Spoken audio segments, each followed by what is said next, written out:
My name is Frank Schaeffer. For the last 30 years or so, I have been going to a Greek Orthodox church. I like the ancient liturgies.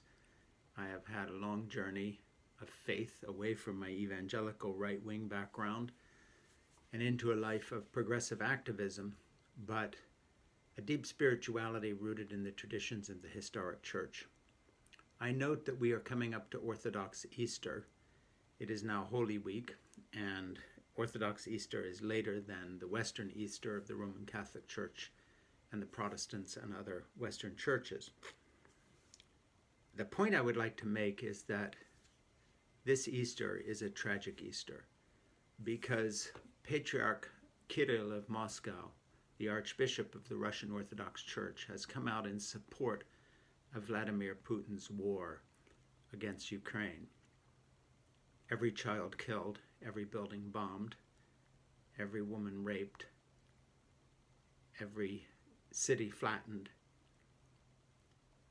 is the result of the fact that many in the Russian hierarchy have gone along with Putin. One thing that a lot of people don't seem to understand about Kirill is that he came up into the Russian power system as a KGB agent. This means that he was more than just an informer, of whom there were millions in the Soviet Union before it fell. He was an active officer of the organization, and he became primate of Russia in charge of the Russian Orthodox Church in 2009, very much in the same time frame as his friend Vladimir Putin began his authoritarian regime, which has ended in a total dictatorship, including the murder and poisoning of his opponents globally, the imprisonment of people who stand up against him, the beating, the rapes and the torture of those who oppose him or even demonstrate against his war.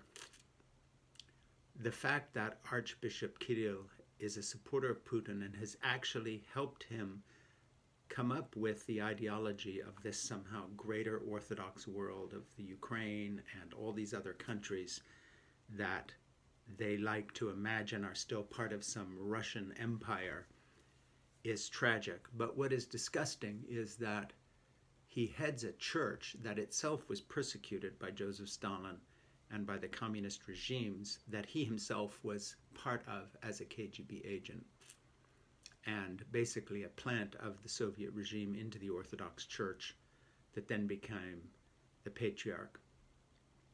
I cannot think of anything less sacramental or less sacred than what Kirill is doing.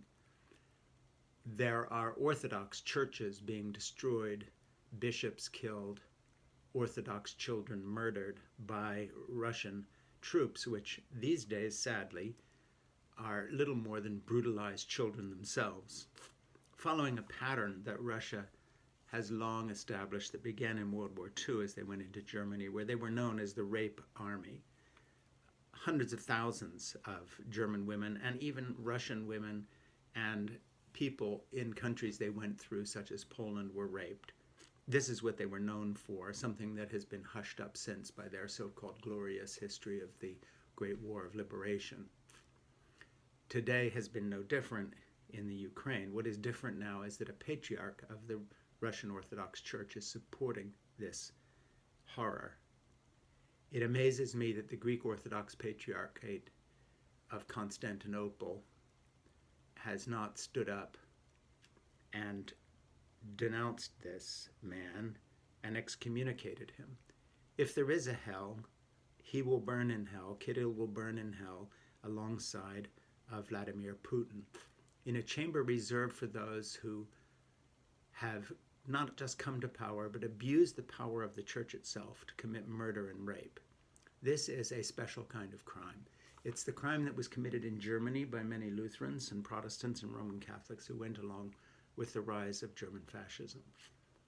It is the crime of American pastors who presided at lynches, lynch mobs, the lynching of black men and women and even children in the South, where some of these lynchings had fake kind of court hearings to sentence the victim to death, presided over by white Southern Baptist pastors who would offer prayers and somehow baptize the whole thing as legitimate. There are various levels of inhumanity and crime, but there can be nothing more awful than this twisting of faith. Kirill is an international criminal. The Russian Orthodox Church should be stripped of its holdings and have its properties globally seized in exactly the same way that other oligarchs have. In fact, a few years ago, he had photographs of him wearing a watch that was a present from Putin to him in gratitude for him bringing the church to order, curbing all its freedoms in order to support the Putin regime. And the photograph showed up on his wrist and then was reposted with the watch having been airbrushed out. Kirill himself is a patriarch, but also an oligarch. He has profited from the system and is as much of a criminal as any of the oligarchs whose yachts are being seized. The property of the Russian Orthodox Church should be forfeit to the global community as nothing more than another part of the Russian mafioso that has robbed their country, supported their oligarchs, committed murder globally, and is simply a leftover from the KGB, now the FSB, that both Kirill and Putin were members of. The fact that other Orthodox have not distanced themselves rather than depleting with him to, quote, stand up for Christian principles is shocking. The Orthodox Church is now as corrupted because of their lack of standing against this man as the German Church was. The property of the Russian Orthodox Church should be seized as part of the Russian state that is part of Vladimir Putin's mafia. And the illegitimacy of the Russian Orthodox Church is now total.